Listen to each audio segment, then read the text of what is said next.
face a little bit lighter. You look good. Thanks.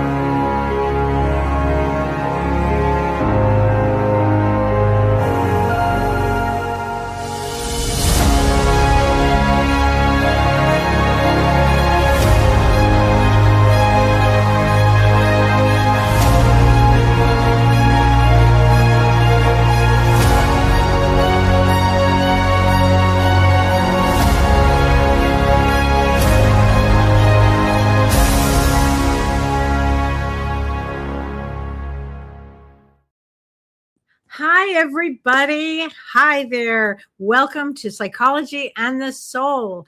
And I am spiritual medium and psychotherapist Kellee White, and I am here with my dear friend. I'm Dr. Shirley Impellizzeri, and thank you for being here.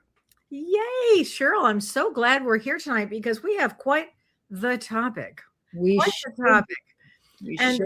topic tonight, everybody, is parental rejection. Yeah. Parental rejection. And how Shirley and I came to this is we have a very, very good, close, dear friend, very close to us, who has experienced this her whole life with her father. And she's a professional. She's, done very well for herself, incredibly well. And she's just the most kindest, wonderful person ever, right? Yeah. And she was talking to us recently about this experience with her father, who rejected her really probably from the beginning. And it was just it's a very painful rejection, very painful, Shirley, right? It is very, very painful because our parents, teach us, really let us know from very early on, are we lovable? Yeah. Not? Are we deserving or not? And we're going to be talking about this tonight, and some of the things that will come up.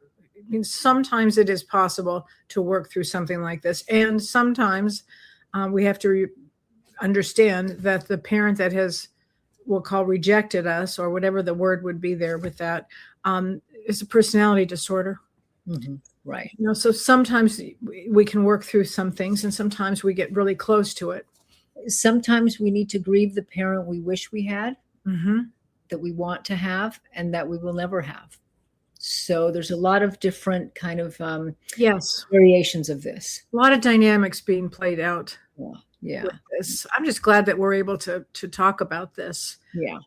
Because really I can, ask the question, how old do you have to be before you stop wanting your mother or your father to love you or like you even, like 20, 40, 60, 80. I mean, I still have people in their 70s that have not reconciled this. Or never. Absolutely never. Yeah. Again, I want to go to, for me, I view it as, because that person has the parent has a personality disorder. There's something off. When it's extreme, absolutely. When the parent has no curiosity as to what might be what might have been my contributions. When there is no curiosity from the parent side, then more often than not, most likely you're dealing with a parent with a personality disorder. And the best thing to do is learn about that. There's so many books out there, one that we just wrote on personality disorders. And you really need to understand the dynamic, because part of the healing, and we'll get into this a little bit later, but part of the healing is it was never about me. Kids take things personally. Kids go through a phase, it's called egocentric. And that doesn't mean that they think they're all that. It just is the natural developmental stage that everything that happens around me is because of me. Mm-hmm. A child doesn't have the capacity, and it would be much too scary to think, oh my God, there's something wrong with these two. They're supposed to be, right? They go insane because these are the people that literally will keep me alive. Right. So there can't be anything wrong with them. There's got to be something wrong with me. Yeah. Yeah, this is true. So Shirley, let me ask you this. Why does rejection from a parent have such an extraordinary power to it? Well, that's just it, because a parent is usually your first attachment connection. And it's the person that gives you, they say that the same-sex parent teaches you how to be in the world. So if you're female, your mom, and the opposite-sex parent teaches you your value. And so if you feel rejected by a parent, then what kind of value do you think you have? So it's a seed that's planted so early on, and it kind of sets the foundation for your life. For I say, how you build your house, what house you're going to build on this foundation. Right. And it's all about attachment. Every mammal attaches. And the quality of that attachment is kind of what sets the tone. Right. Yeah. So when you're young, you're not going to say my mother is emotionally limited. Absolutely not. You don't have, there are a few people that I've been in session with that say, I always knew there was something off. Yeah. And that's very rare because usually the child will take it personally. Mm-hmm. The seed that gets planted is am I lovable? Am I worthy? Am I deserving? Yeah. And the parent decides that. The parent decides what the child is going to believe about themselves. I hate to put it all on the parents, and there's so many people that say, well, you're always blaming the parents. We're not. Today we're explaining how it got there. Mm-hmm. Good point. Yeah. Right. Oh my gosh. I think that's really important, Shirley, because we're not going to be blaming the parents tonight. This is not going to be, a show all about telling the adult children, just forgive and forget and move on. It's not going there. It's really about something a little deeper, and we want to understand both sides. But what happens when parents reject children? Because this is, to me, it's a very painful topic. And how do you heal when the person you desperately wanted love from never is capable of giving it to you? Yeah. Just really, again, this person that I know very well has had this experience. And I can say that she's had a lot of great therapy, and she's also has a wonderful stepfather. Yeah. And sometimes that can really help. That has mitigated this. And she has a wonderful mother. One parent can completely shift the influence. That doesn't mean that there isn't going to be pain, from like a rejecting father in this case. But if the mother is loving and nurturing and gives the child what they need, they can fare a little bit better, which is why we see this person having having gone very far in her life, having a wonderful career, and being able to, to make it in life. Right. Yeah. So true. Yeah. It's just a fascinating topic to think about, Yeah.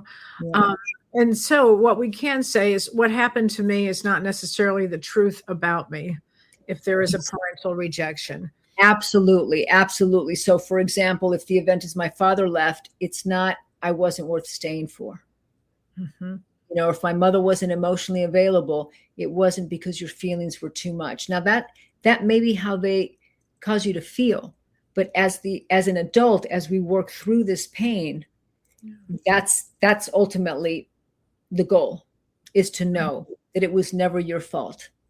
Right. Yeah. Because a child will learn, it must have been me. That's the only place a child can go.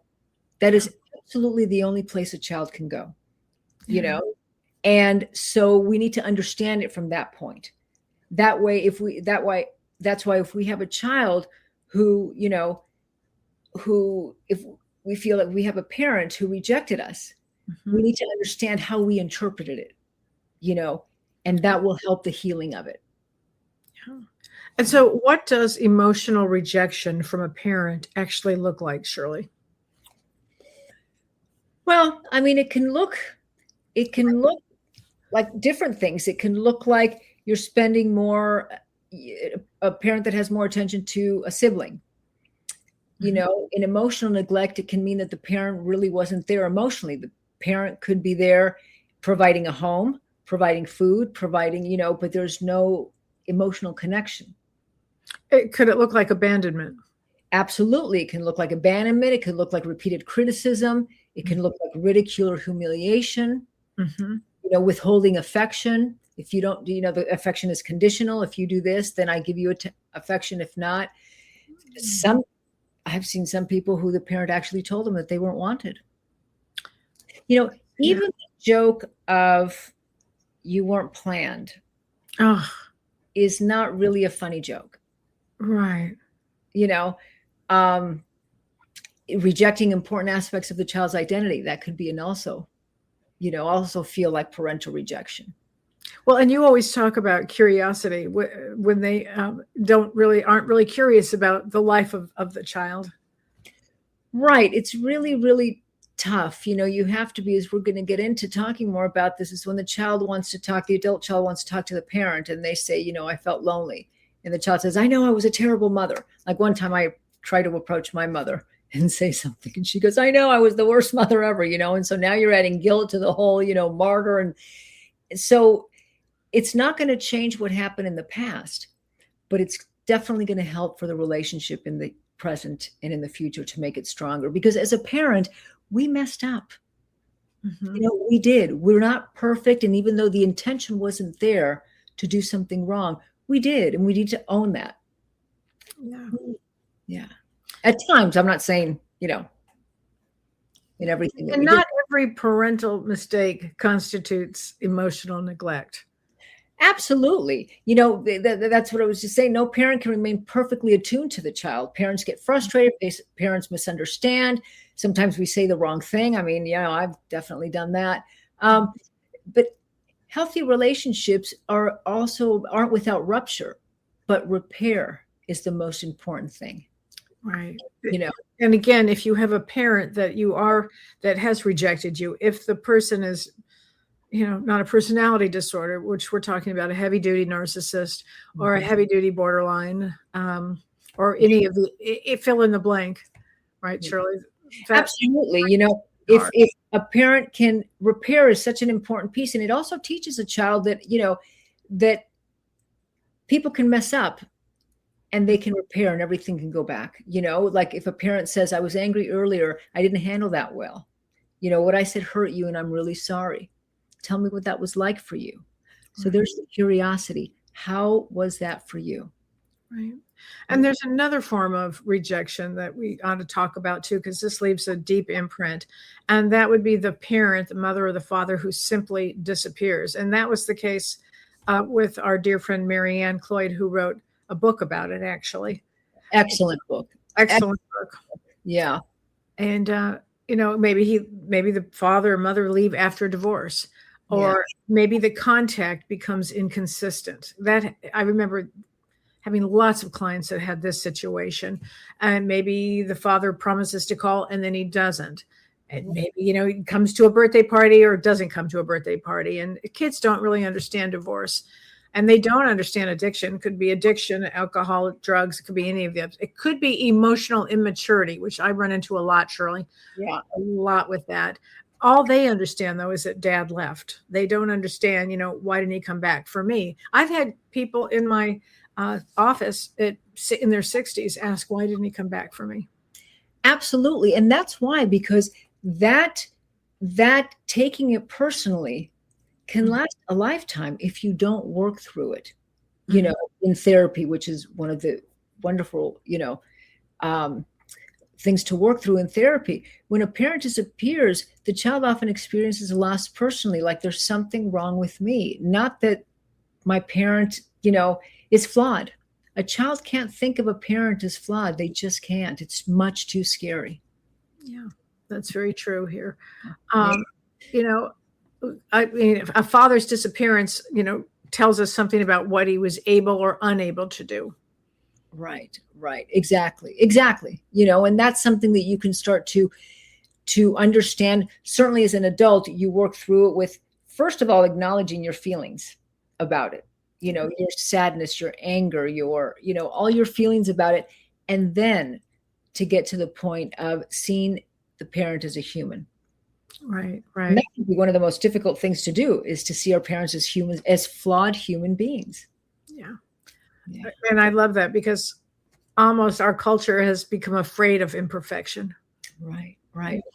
Well, exactly. And the problem is that, when a child, when we personalize abandonment, I wasn't sustained for, I did something wrong. It gets repeated in adulthood, and the children maybe later become, highly, highly sensitive to abandonment, or overly independent. I don't need anybody. Or clingy in relationships. Please don't leave because that's my template. Right. You're fearful of trusting others. This goes back generations too. It can. Absolutely. Absolutely. That's where generational trauma can, come through different generations. Right. Yeah. Sometimes a child, because they needed that love so much, can idealize the absent parent. I've seen that. Sure. Right. Which sometimes then kind of hurts the feelings of the parent who was always there, but understand that they need to do that for their own self-esteem. Yeah. Gosh, Shirley. And so, but sometimes there can be repair here. Oh, absolutely. There's always the opportunity for repair because, like I said, as parents, we've made mistakes. We have. So the key is curiosity and being able to say, I'm sorry, and to hear what your child says, in many cases, your adult child says about how they experienced, and take their experience as valid. Don't try to defend yourself right away. Yeah. I actually had a client whose mother had rejected her whole life. And then when the mother was passing away, the daughter came to visit the mother.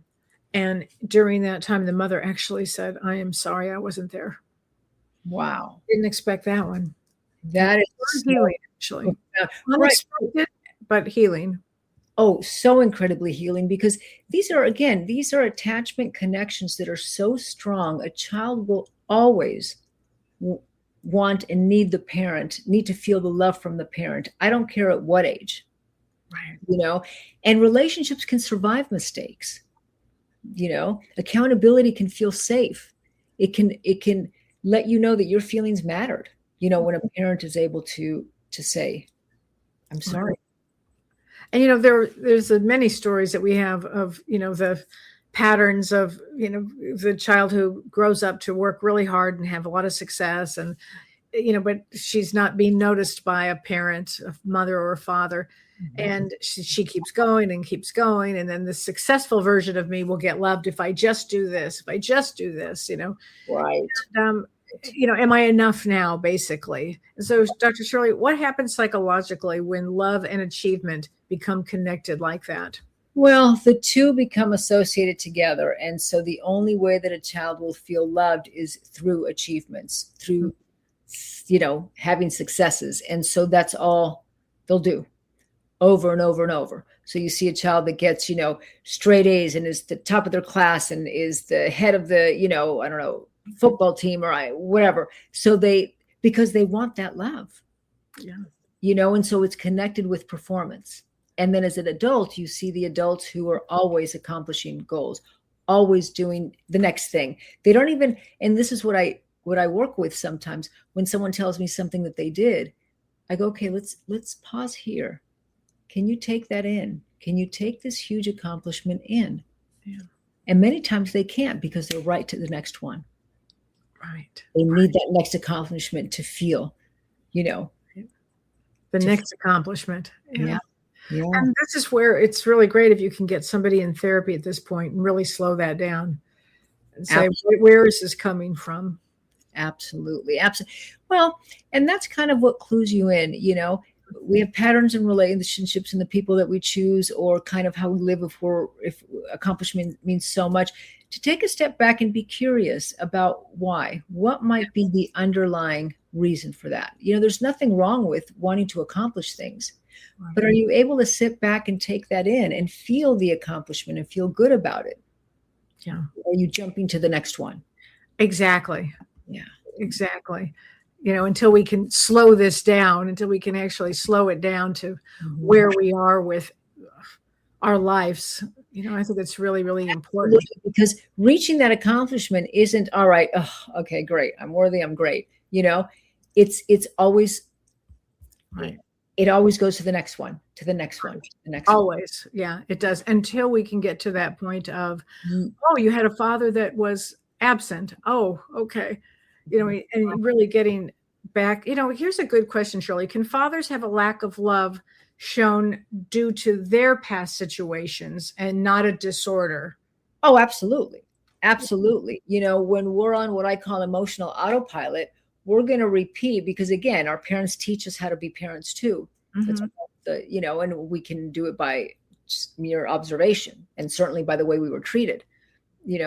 We can't learn how to be nurturing to ourselves and to others if we weren't nurtured ourselves.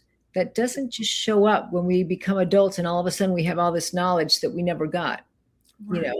And so a parent doesn't necessarily need to be a personality disorder to not know how to give their child what they need. Right.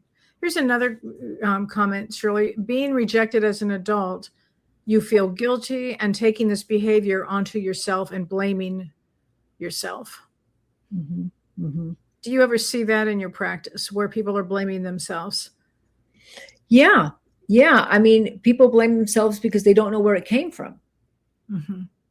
Especially if you have a parent who is, and again, I always talk about personality disorders, but people with personality disorders can be very charismatic.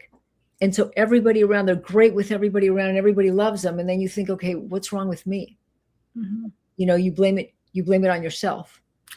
Or they can intermittently be good and then intermittently be bad.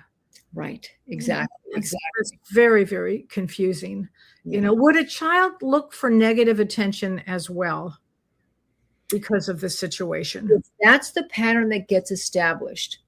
If they get attention, even if it's negative attention, because they did something, they hurt the cat or something like that, then they'll continue because that's the association made. Oh, I get attention when I do bad things. Right. The interesting comment here. Parental rejection seems to be a huge problem. How much of your practice deals with this problem? So you go first, Shirley. Well, I'd say from one way to another, the whole practice. I mean, many times that's how our wounds are created, is we didn't get what we needed from a parent. Yeah. And we didn't talk about it with them. As a little kid, you don't know how to say, hey, I need this and you're not giving it to me. Right. And as an adult, you may have not, you may or may not be able to have that conversation with a parent. Maybe a parent has passed on, or maybe a parent isn't open to that conversation. Like I'm telling you, I mean, my mom wasn't a personality disorder. She was a lovely person, but anytime I try to get near, this is how I felt, or I didn't get this from you. I know, I'm a terrible mother. And that would shut down the conversation right there. Sure. Well, and also as a spiritualist and as a spiritual medium, when this has happened and the mother or the father will come through and we will have like a 3-way therapy session really with the other side. It's very healing to do that when that happens. I bet that would be so, and I've seen it. Yeah. When I've invited you in sessions with people who were open to it, the healing that happens is just incredible because, again, that attachment connection is like a lifeline. Yes. Your parents are the ones that that's why adopted kids many times will look for their biological parents. There's something about that initial, the people that made us, the initial attachment that is so profound and so deep. And so even if you can get an acknowledgement of validation from a parent from the other side, that can be so incredibly healing. Spiritually, we come to Earth, and Earth is the hardest of places to be. It's just really, you come into the life and you have to immediately depend on somebody to take care of you. And that would include love too. Yeah. It's such a hard place to be. So here's a question I want to ask people. If you could finally get your parent to do blank, what would it feel like? So if you could get whichever parent has given you a hard time here on Earth, if you could get that parent to do blank, then what would it feel like for you? That is such a wonderful question because that can be so healing. It is, but isn't it the work you do is somatic work too? Well, that's just it, because imagination, the brain doesn't know the difference between real or imagined. That's why imagination works so well. Not because it's woo-woo in any way, it's because it's how the brain, works. So even you asking that question, I took a deep breath, to imagine that my mother was able to sit, and go, oh, honey, tell me more about how you felt. Yeah. I mean, that's even kind of making me a little teary now, because And then imagine, what would you have needed from them? And notice how your body responds to that. Right. That's how we heal those wounds. Yeah. That's how we heal those deeper wounds. Somebody just said to explain the reasons why. Why were you this way? It's a great statement. Yeah. But you can imagine that. You can have that and get some deep healing there, or to say, I love you just the way you are and I'm proud of you. Oh, I hear this one a lot. Yeah. I'm proud of you. Yeah. A parent doesn't know the importance of those words to a child. And again, I have, 60, 70-year-olds that still almost need to hear it until we heal that wound. And then, of course, they would like to hear it. Healing kind of looks like it goes from a need to I would like, but it's not a need anymore. That need kind of keeps you stuck. Yes. Yeah. Would you repeat that? Yeah. Yeah. The healing looks like it goes from a need to a would like. I would have liked my parents to have been X, Y, and Z. I don't need it anymore because now it's coming from within. It needs to come from within. It can't also come from somebody else because that's never going to fully heal it. And that's the spiritual lesson. That goes to the point of, why did I choose this mother? Why did I choose this father?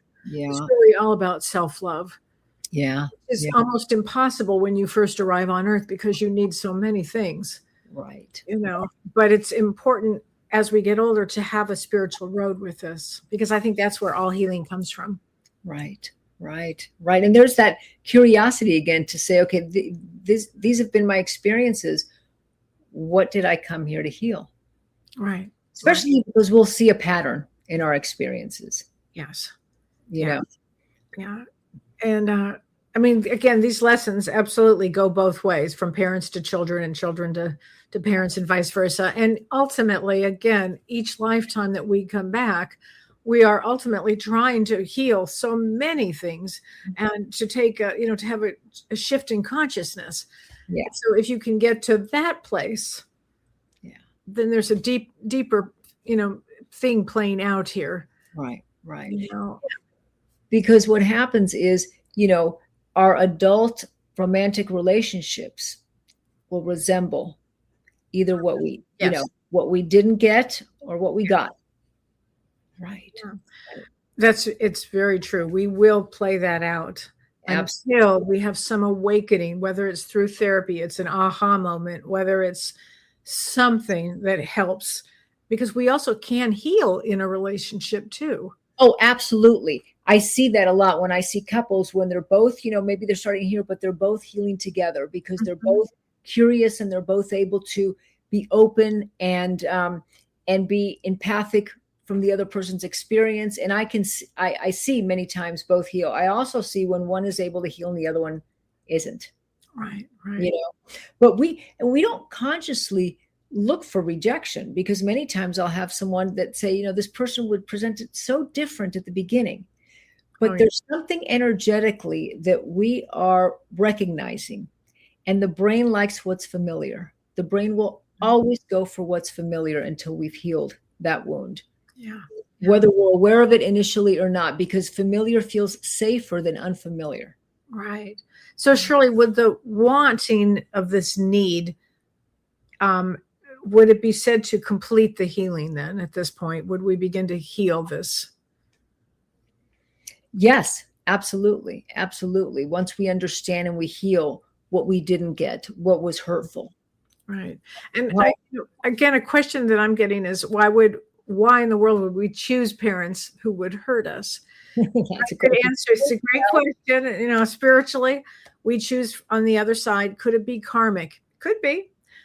Absolutely, it could be. It could be you're here to understand compassion, forgiveness, acceptance, kindness. We come to the world, we come to earth to learn the big ticket things. So we could say that we had a parent that was the best teacher in the world, through a different lens, looking at a different lens.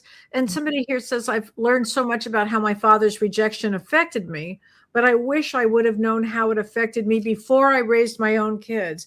Thank you for saying that, because that's so important. It's not too late, because now you're aware of it. And so we want to, that way you can still prevent or still help the next generation, because somebody in the family comes in for generational healing. And that sounds like that's something that you would have done. What is your thought on that, Cheryl? Yeah. Oh, absolutely. Because there's always repair. You can always have, this person sounds like they have an adult child, that they can recognize the mistakes they made. Yeah. So I would suggest, take them out to dinner, have a wonderful conversation of the things that you did that now you recognize that could have been hurtful or not, right. Yeah, that could have been hurtful, and repair and apologize. Yeah. I think that's really important, Absolutely. And it is true. We may not know until we pass, and realize the lessons that we've learned, and all of us, but also if you can become wiser on earth at this time period, it would be incredible for you. If anybody who's listening to this to have, begin to have a shift in consciousness about whatever went on in your life, whether it's an acceptance piece or a forgiveness piece or a compassion for what you went through, through the suffering that you went through. Because I think a lot of people do, but interesting, because we don't want to abandon ourselves, we don't want to ever abandon ourselves. And so sometimes people do that, and they silence their own intuition, or they will lower their standards. And we don't want to do anything like that. And we don't want to accept crumbs. But spiritually, I think that, one of the deepest invitations of healing is to stop asking, how do I make this person love me or come back to me like a father or a mother or whatever, and start asking instead, why am I willing to abandon myself while I'm waiting? Right. Exactly. That's really important, because your soul doesn't need somebody else's rejection to validate an old wound. Absolutely. And understand, again, without any self-blame, why you might be attracting these similar relationships. Freud back in the 1800s called it, repetition compulsion, where we have a compulsion to repeat the mistakes from our past, or to repeat, going into similar relationships in order to try and, and heal them. Right. They don't get healed that way. Right. You have to do your own personal work. Yeah. There's a comment here that she says her mother was angry at her father, and she did not want to have another child.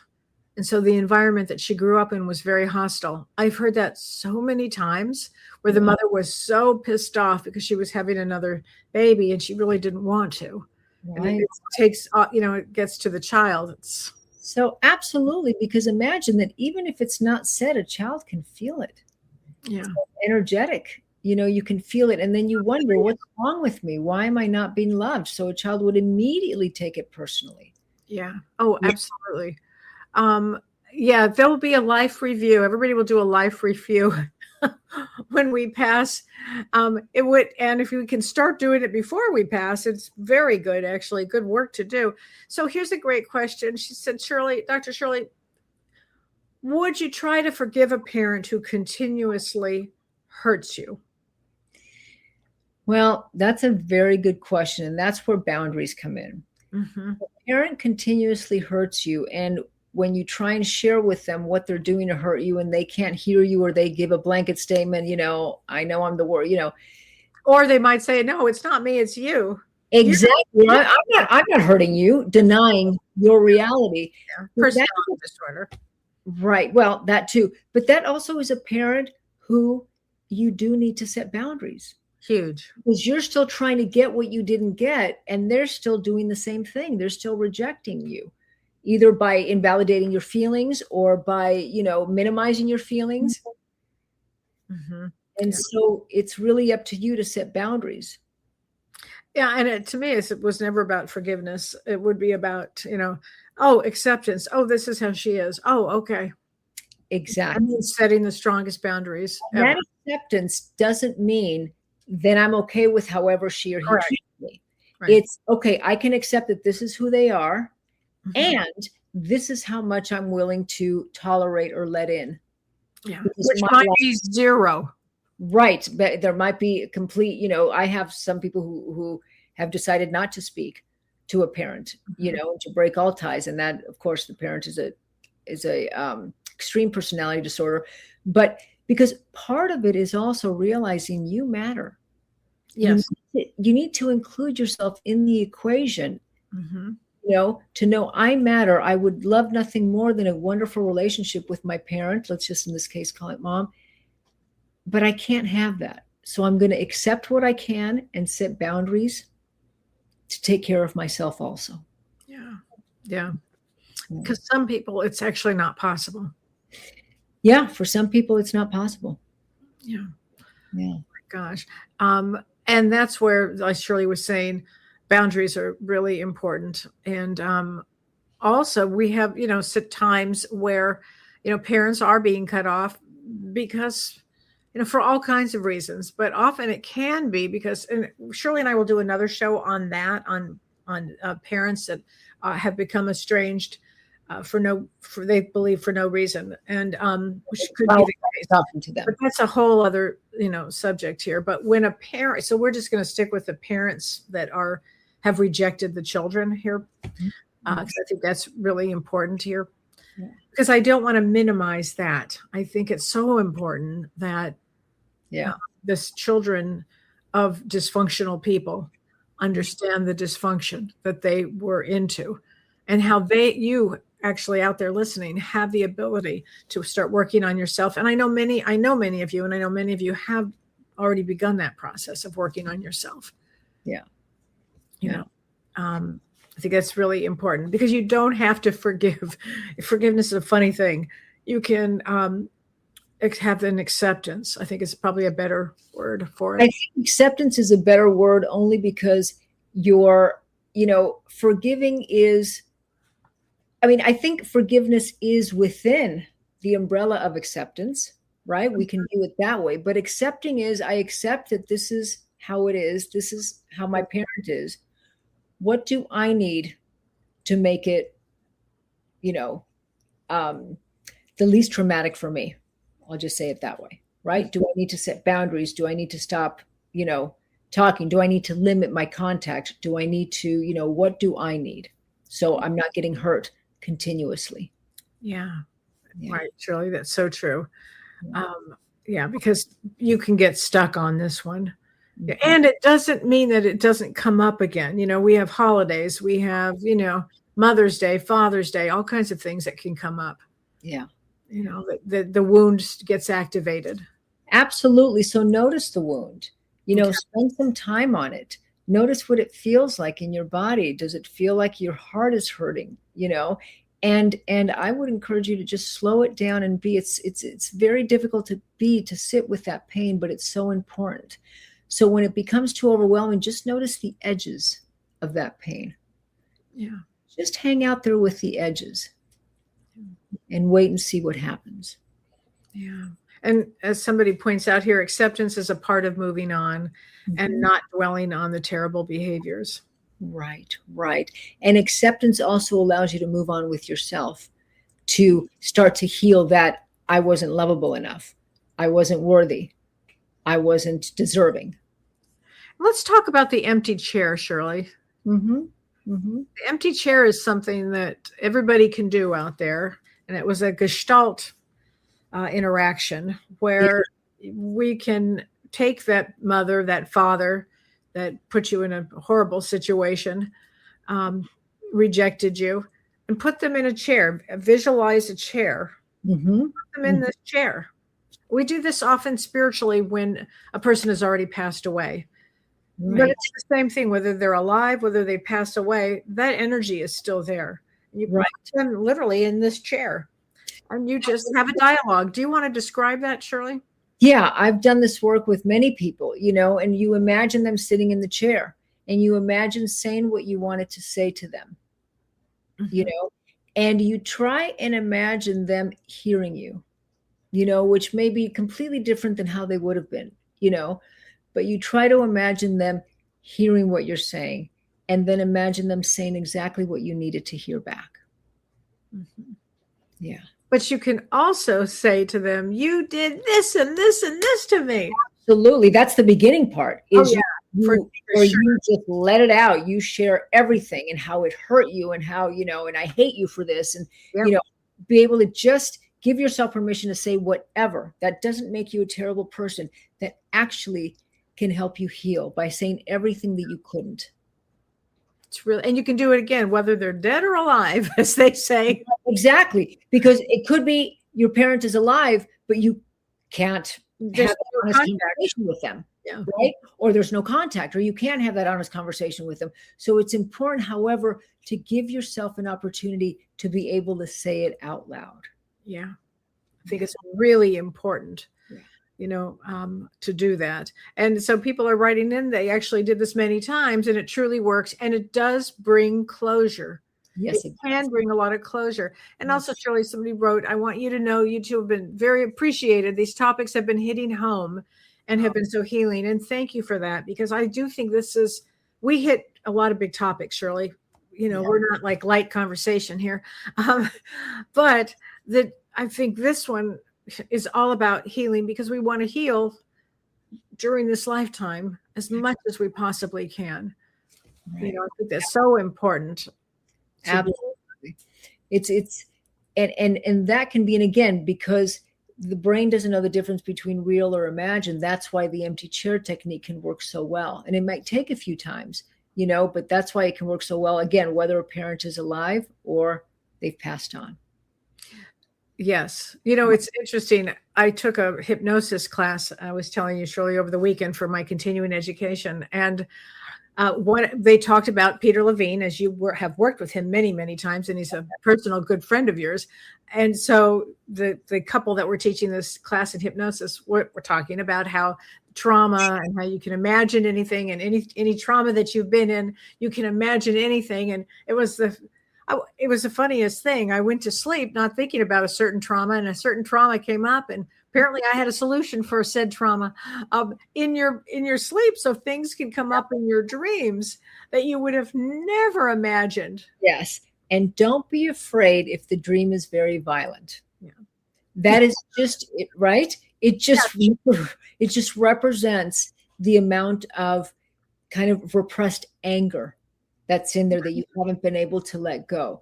Yeah. So don't be afraid of that, and don't think, oh my God, who am I? How can I dream of doing that? It's just you being able to work through and let go of your anger.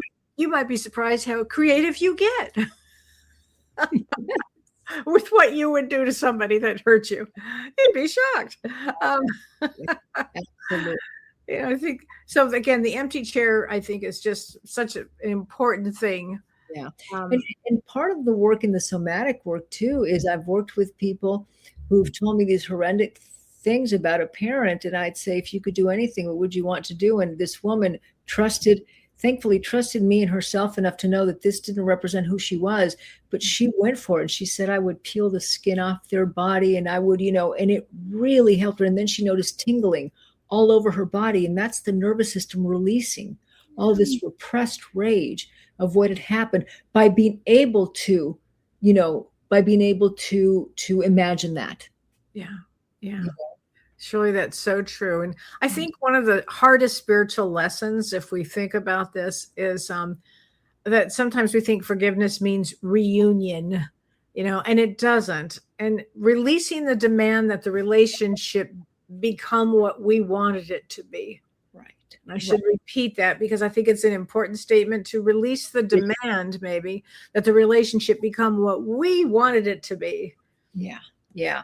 Because it may never. Correct. And we need to be okay with that, because we need to heal. Right. From what the relationship you can wish somebody, healing without inviting them back into an unsafe dynamic into your life. Right. Absolutely. Yeah. And you also might find yourself in a dream, having a dream about whatever person, whether they're alive or dead, that had, again, mother or father that had alienated you or rejected you.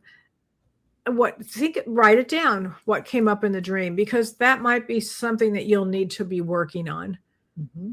And again, in life, and Shirley and I know this, we are constantly working on different things that come up for us.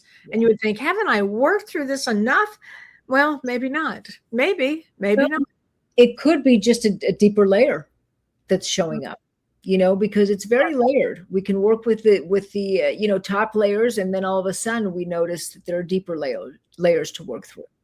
So this is a great question. If we don't heal all of the stuff we signed up for in this life, will we have to come back to finish learning it? I really don't want to come back.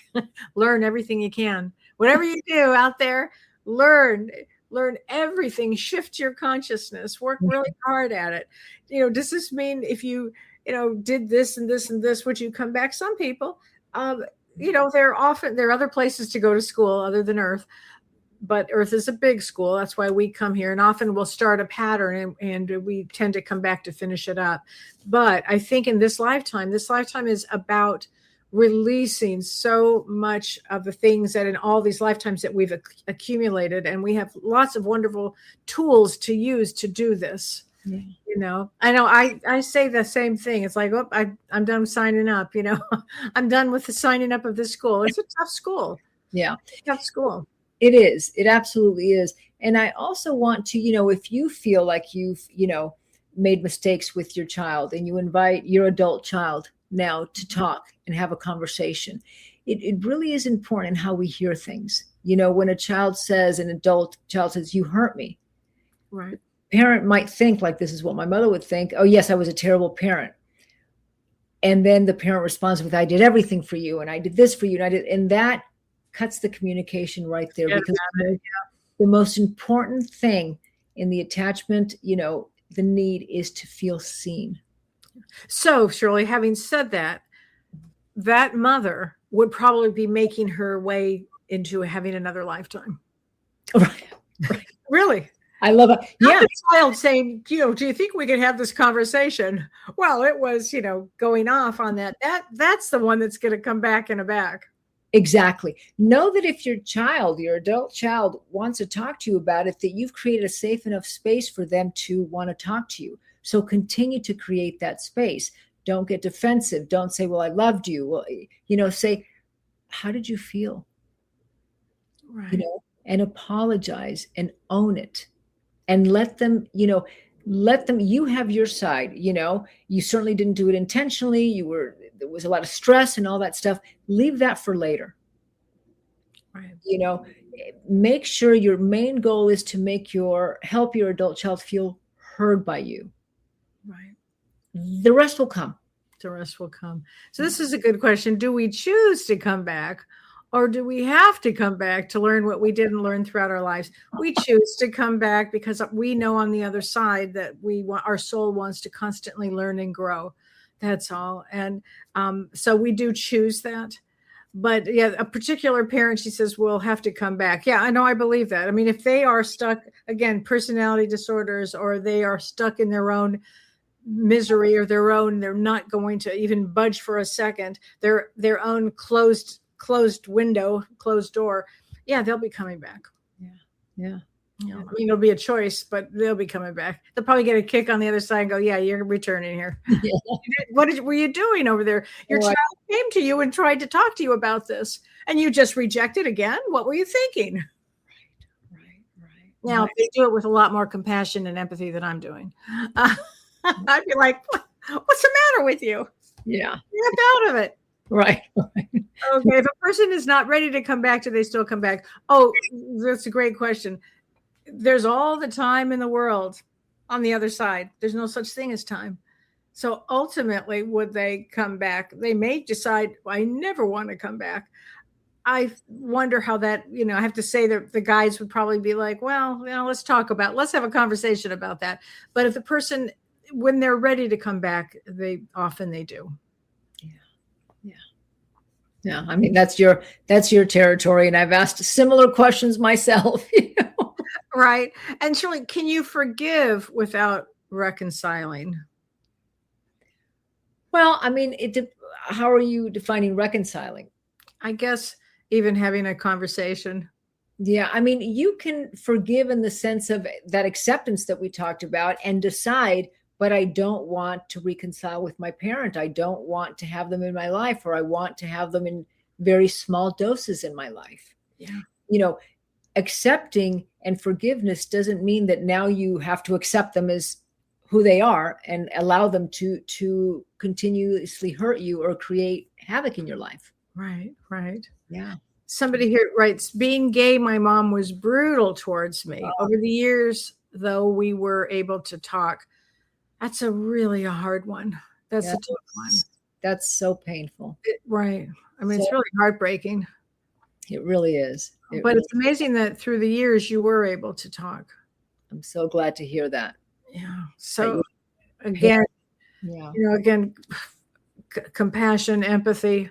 These are the big ticket items here. Right. And it absolutely might take several lifetimes to learn our lessons on Earth. It absolutely might. Yeah. And I'm sure it will, actually, the way Earth is going right now. It'll take lots of lifetimes for a lot of people. So shift your consciousness now. Well, and learn what you came to learn, just like you're saying, Kellee. I had a client of mine, and she started to see that her pattern was narcissistic men. She had come from a lot of neglect. And, we uncovered that the love bombing that happens at the beginning was just so incredibly, because she'd never had that from her parents, that it was almost like a drug. And she couldn't say no to it, even though she could tell that it was a little bit too much. Yeah. And ultimately, a narcissist can't love. Mm-hmm. And so ultimately what she was getting is what was familiar. But it started so differently, and it started by giving her what she'd never got. Right. But ultimately, it was the familiarity of still not getting it. And so again, without any self-blame, notice what your patterns might be, and that gives you the key of what may need to be healed. And here's a great comment. The parent this person had was a victim as well from their parents' dysfunction. Absolutely. Yes, I guess generational trauma being passed along. I mean, this is very true. Generational trauma is absolutely real. Yeah, and that piece helps, again, the acceptance piece and the healing in not taking it personally. It wasn't because of me. Right. It's not to then allow bad behavior into your life, because yes, of course, a baby isn't born bad or mean. A baby is born with an open heart to love and be loved. So something happened, to cause a parent to act in that way. Right. So understanding it allows them to become human in your eyes. It allows you to not take it personally, to understand that it was a deficiency in them, but it doesn't give them the green light to continue to. Right. It shouldn't. And it might be the parents' lesson for a strong boundary. Mm-hmm. For the child to say, no, I'm giving you a strong boundary here. Right. Exactly. Because ultimately, if we don't put a stop to bad behavior, then at some point it's up to us. And I get our society, but it's your mom or it's your dad. Please don't be influenced by that. You're not your reality. Right. Your reality. You know what happened. And you know what you're doing. And we have this kind of idealistic view in our society, but it's a parent. You should love them, or you should, These are people that didn't have this problem that say that. Exactly. They don't know. They don't know. Absolutely. Because there is nothing more that a child wants is to absolutely love their parents. Right. They're the first attachment connection. Right. It's so true. Yeah. I mean, Shirley, I've had many friends and clients and along the way that they would tell me about their parents, and they would say, you really get it. I said, I get it. I understand it very well. Because a lot of people don't understand this. They might have, have had, dare I say, good parents. I mean, there might be. And somebody just said it was eye-opening, Shirley, when you said last week, say what happened to you instead of what's wrong with you. Right. Absolutely. And that's a question, yes, to ask yourself. That was from Dr. Gabor Mate. who says that's the real question, not what's wrong with me that I keep choosing XYZ in relationships or that I feel this way. It's what happened to me that I keep repeating this pattern. And that's where the healing can start, because there's no self-blame. There's no. Right. And there's a question here, is that soul growth when you understand that the parents were a victim of dysfunction? Yes, it's fabulous soul growth. It's deep soul growth when you can get there, because then you understand, you have an understanding and your consciousness is shifted. So yes, go, go, go. That's exactly right. And that doesn't mean that once you've healed this and accepted it, you're not going to have feelings. Feelings are being human. So I'll give you a very quick personal story. My dad was autistic. So he didn't know, while he was there for you and you knew that if you needed the shirt off his back, he would give it to you. He didn't know how to connect, And I remember that I would go visit as an adult, before I went to therapy and started to work on this, where we would be talking 10 minutes and I got 10 minutes and then the TV would go on. And I 10 minutes. Right? 10 minutes. 10 minutes. So how's your day? Do you need anything? Are you okay? Not any. And I would leave, and I remember I would leave and I would be so angry because I still needed that connection from him. Yeah. Then I got into therapy, and the first time that I really could notice that therapy was working is I went, same thing happened, 10 minutes, TV went on, and I left, and I wasn't angry. I felt disappointed and I felt sad. And that's what I mean by you will still have emotions, but I wasn't angry. Interesting. Yeah. Because of that acceptance, that, healing of my own needs, my own, feelings, and then accepting him for who he was. Right. Yeah. Here's Shirley. Here's a comment. I've recently had a falling out with my aunt. And after 44 years, I've come to the conclusion that her narcissistic behavior has done so much damage to me. I'm working on acceptance and forgiveness towards her, even when she continues to rally other family members against me. That would, to me, that would be, first of all, bravo for understanding that the conclusion is the narcissism, because it's impossible to go against a personality disorder. To have any sort of normalcy. And they often will triangulate a good person against a bad person, and they pit you against each other. Well, and so, as far as forgiveness, there's either an acceptance, boundaries, all kinds of things that you can do. Absolutely. And also, I would make it a point, if your aunt is pitting you against other people, I would make it a point to the people closest to you, say, listen, if my aunt says something about something I said or something I did, please check it out with me first. So you guys can have the conversation, and the aunt's influence, doesn't need to come in. That's true. Yeah. And Shirley, you and I could talk about this topic for a long time, because it's such a good one, but we have to go in a couple of minutes, but I do want to mention that Shirley and I are going to be in person in Chicago. If you're anywhere near the Chicago area, go to kellywhite.com/events. And Shirley and I are going to be at a theater in Chicago with Jen Weigel. And we're going to be having questions and answers just like this, all kinds of questions that you guys could possibly want to ask us. And I will also be doing readings for the audience. So please come and join us if you can on October 24th. Yes. We'll be there.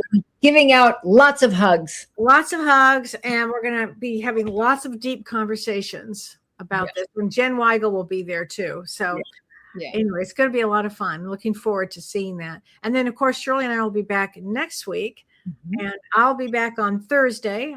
And we'll see everybody Thursday. So take care, everybody. Thank you, Shirley. I think that was a great show. And you want to leave anybody with a last piece of advice? Well, I guess the last piece of advice is, to not be angry at yourself for who you are, to be curious. Just come at life with curiosity. Come at the question of, why did my parent do this to me, with curiosity, and who I became with curiosity. And that will help. Yeah. Very good. Yeah. All right. So take care, my friends. Have a great week. Thank you for joining us.